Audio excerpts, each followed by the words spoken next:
Assalamualaikum warahmatullahi wabarakatuh. Selamat pagi anak-anak Indonesia dimanapun kalian berada. Jumpa lagi bersama Papa Yosi.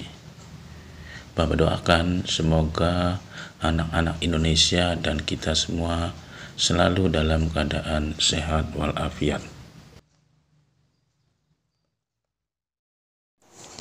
Pada video pembelajaran kali ini, Bapak akan memberikan evaluasi muatan pelajaran Bahasa Indonesia dan SPDP kelas 6 tema 7 subtema 2 pembelajaran ke-6.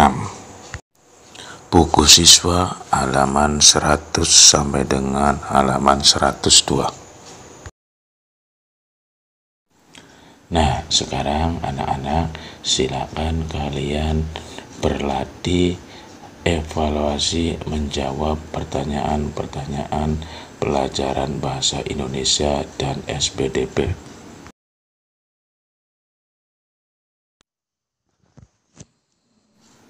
Pertama, tulislah satu orang pemimpin yang kamu kenal.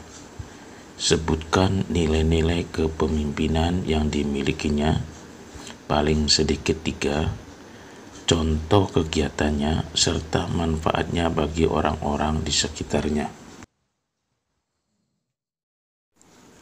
Yang kedua, isilah diagram flyer di bawah ini untuk menunjukkan pemahamanmu tentang kepemimpinan. Lihat pada kotak di bawah ini. Kotak yang pertama, contoh kepemimpinan yang baik. Kotak yang kedua, ciri-ciri kepemimpinan yang baik. Kotak yang ketiga, pengertian kepemimpinan yang baik. Kemudian kotak yang keempat, contoh kepemimpinan yang kurang baik. Pertanyaan ketiga, tuliskan berbagai kegiatan yang menunjukkan nilai-nilai persatuan dan kesatuan. Tuliskan paling sedikit 5 jenis kegiatannya. Pertanyaan keempat, tuliskan 3 cara untuk menjaga persatuan dan kesatuan.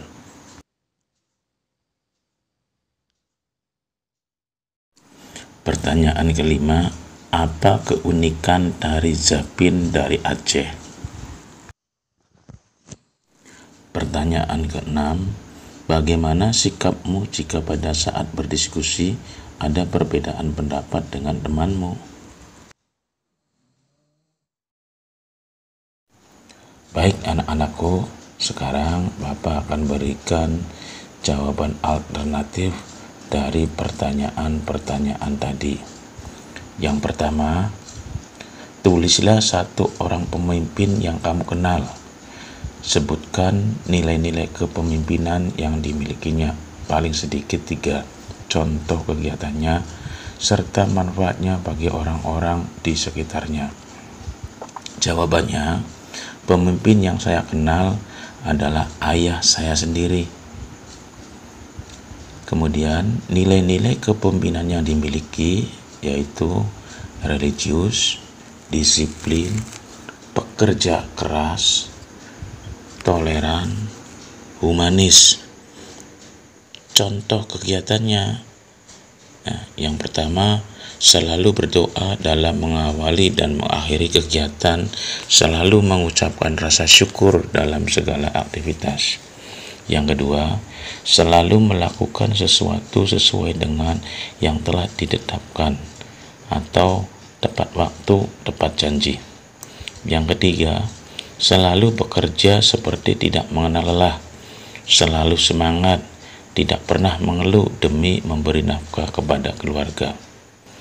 Yang keempat, selalu baik dengan keluarga dan orang-orang di sekitarnya, selalu memaklumi kekurangan yang dimiliki istri dan anak-anaknya serta tetangga dan orang lain di sekitarnya. Kemudian yang kelima, selalu ulas asih, kasih sayang terhadap keluarga, selalu suka membantu para tetangga sekitar. Kemudian manfaat bagi orang-orang di sekitarnya, Yang pertama, menjadikan kami sebagai anak-anaknya jadi lebih mengenal Tuhan Yang Maha Esa, meniru sikap ayah yang selalu bersyukur. Yang kedua, menjadikan kegiatan dan jadwal aktivitas di lingkungan rumah menjadi lebih teratur. Anak-anaknya jadi lebih merasa nyaman berada di rumah. Yang ketiga, membuat kehidupan ekonomi keluarga menjadi lebih baik dan nyaman. Anak-anaknya dapat bersekolah dengan baik. Kemudian yang keempat, membuat keluarga beliau menjadi harmonis. Hubungan dengan tetangga sekitar juga harmonis. Kemudian yang kelima, membuat orang-orang di sekitarnya sangat menyayanginya, baik keluarga maupun tetangga-tetangga maupun orang-orang di sekitarnya, membuat beliau disegani di lingkungan. Yang kedua, isilah diagram Fryer di bawah ini untuk menunjukkan pemahamanmu tentang kepemimpinan. Jawabannya, kotak yang pertama, contoh kepemimpinan yang baik. Yang pertama, kepala sekolah yang selalu peduli akan kesulitan guru dan murid-murid di sekolahnya, selalu mencari jalan untuk memecahkan masalah yang dihadapi oleh guru dan murid-murid di sekolahnya. Yang kedua, seorang dokter yang selalu telaten dan sabar mendengarkan keluhan sakit pasiennya untuk kemudian menenangkannya sambil berusaha memberikan pengobatan yang mampu memberikan kesembuhan. Kotak yang kedua, ciri-ciri pemimpin yang baik, yaitu mempunyai nilai rela berkorban, nilai keteladanan, disiplin, nilai kerja keras dan kerja cerdas, pantang menyerah, gigih, mendahulukan kepentingan bersama, mampu bekerja sama dan berkomunikasi, terus belajar, terus memperbaiki diri, toleran, bertanggung jawab. Kemudian kotak yang ketiga, pengertian kepemimpinan yang baik, yaitu pemimpin yang mempunyai pengaruh baik atas orang lain dan mampu mengilhami, memberikan motivasi, semangat, dan juga mampu memberi arahan aktivitas-aktivitas anggota untuk membantu tercapainya tujuan kelompok atau organisasi. Kemudian kotak yang keempat, contoh kepemimpinan yang kurang baik, yaitu pemimpin yang merasa dirinya paling benar, paling berkuasa, tidak mau menerima nasihat, tidak bisa menghargai pendapat orang lain, hanya bisa memerintah dan tanpa mau peduli dengan bawahannya. Pertanyaan yang ketiga, tuliskan berbagai kegiatan yang menunjukkan nilai-nilai persatuan dan kesatuan. Tuliskan paling sedikit 5 kegiatannya. Jawabannya, yang pertama, gotong royong membersihkan jalan desa. Yang kedua, menjenguk dan membantu tetangga yang sakit. Yang ketiga, membantu tetangga atau orang-orang sekitar yang terkena musibah. Yang keempat, melayat tetangga yang meninggal. Yang kelima, turut aktif dalam kegiatan kampung seperti Siskamling atau PKK. Kemudian yang keenam, turut aktif dalam lomba-lomba atau peringatan hari besar di daerah tempat tinggal.